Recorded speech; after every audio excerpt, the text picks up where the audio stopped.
প্রিয় দর্শক, আসসালামু আলাইকুম। আজকে আসলাম নরসিংদী জেলার রায়পুরা থানার নয়াচর গ্রামে। নয়াচর গ্রামের অধিকাংশ মানুষের ব্যবসা বাণিজ্য এবং লেনদেন সব কার্যক্রম পরিচালনা করা হয় রাধাগঞ্জ বাজারে। রাধাগঞ্জ বাজারে আসা যাওয়া করার জন্য তাদের একমাত্র পথ হচ্ছে এই সাঁকুর ব্রিজটি। এই সাঁকুর ব্রিজটি আসা যাওয়ার জন্য প্রতিদিন টোল প্রদান করতে হয়। আসার জন্য 10 টাকা এবং যাওয়ার জন্য 10 টাকা টোল দিতে হয়। প্রতিদিন তাদের আসা যাওয়ার জন্য প্রায় 60 থেকে 70 টাকা প্রদান করতে হয়। দীর্ঘদিন যাবৎ এই সাঁকুর ব্রিজটি চলমান থাকার কারণে সাঁকুর ব্রিজটিও এখন জরাজীর্ণ হয়ে অবস্থায় ভেঙে পড়েছে। স্থানীয় জনগণ এবং জনসাধারণের কাছে জানতে পারলাম যে এই ব্রিজটি করার জন্য স্থানীয় প্রশাসন এবং এখানে যে এরা এমপি আছে তারা বারবার আশ্বাস দিয়েছেন যে এই ব্রিজটি করে দেওয়া হবে। যখনই নির্বাচন ঘনিয়ে আসে তখন জনপ্রতিনিধিরা এসে এখানে আশ্বাস দিয়ে যায় যে এই ব্রিজটি করে দেওয়া হবে, কিন্তু নির্বাচনের পরবর্তীতে এই ব্রিজটি করে দেওয়ার জন্য কোনো খোঁজ খবর রাখেননি। বারবার আশ্বাসের মাধ্যমে এই ব্রিজটি এখনো এই অবস্থায় পড়ে আছে।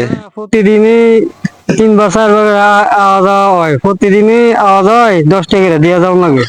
তুলনায় 10 টাকা করে হ্যাঁ, আসলেও 10 টাকা, যাইলেও 10 টাকা। জি। তো এই জায়গায় বীজ করার কোন পরিকল্পনা সরকার করে কিনা এই দাবি নাই আপনাদের গ্রামের?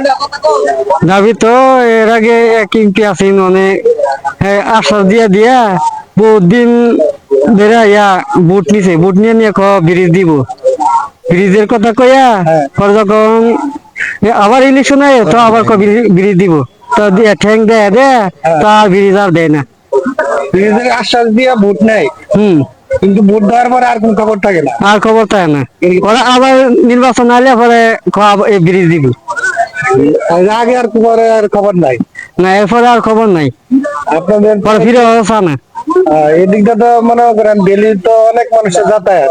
আর অনেক মানুষ কি কয়েক গ্রাম মিলে হাওড়া চলে, কিন্তু এই ঠাকুর কিন্তু একটা ব্রিজ হইলে কিন্তু আমরা অনেক সুবিধা হইতো। ব্রিজ হইলে মনে হয় আমরা অনেক সুবিধা হইলে, ভাড়াটা আমরা বাস লইলে প্রতিদিনই আমাদের 10 টাকা করে দিয়ে যাওয়া লাগে।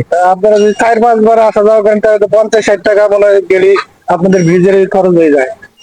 এই ব্রিজ এটা লাগবে না, আপনাদের চাওয়া কি এখন? আমরা চাই আমরা একটা ব্রিজ হোক। মানে সরকারের কাছে, নতুন সরকারের কাছে চাওয়া কি আপনার এই জায়গায় একটা ব্রিজ হওয়ার দরকার? জি, আমরা অনেক চাই একটা ব্রিজ দেখ। আচ্ছা আচ্ছা, তো ব্রিজ হলে আপনাদের উপকার হয়। ব্রিজ হইলে আমরা অনেক উপকার হইব, আমরা আওয়া যাওয়ার সুবিধা হইব।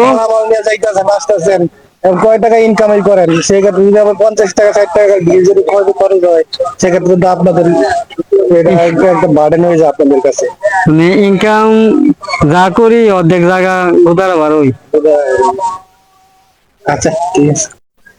যাই হোক, আমরা নতুন সরকার বানাইছি, আশা করি আমরা এই ব্রিজটা হয়ে যাক। মানে রাজু যখন এই এলাকার এমপি ছিল তখন কি অনেকে আশ্বাস দিয়েছিল যে হ্যাঁ হ্যাঁ, অনেক সে আশা দিছিল। এ এখন সে যে আবার যদি সে ফাঁস করতে পারে, আবার সে ব্রিজ করে দিব, আবার কোন সময় কইছে চেয়ারম্যান ফাঁস করে তাহলে কইছে ব্রিজ করে দিব। হ্যাঁ। মানুষের অনেক আশা দেওয়া তাদের কাছ থেকে কিন্তু সে একটা গাদ্দারি করছে, গাদ্দারি করছে, মানে ভোট দেওয়ার পরে আর কোনো খবর নেই। খবর নাই, সে আমি পাত্তাই দেয়নি।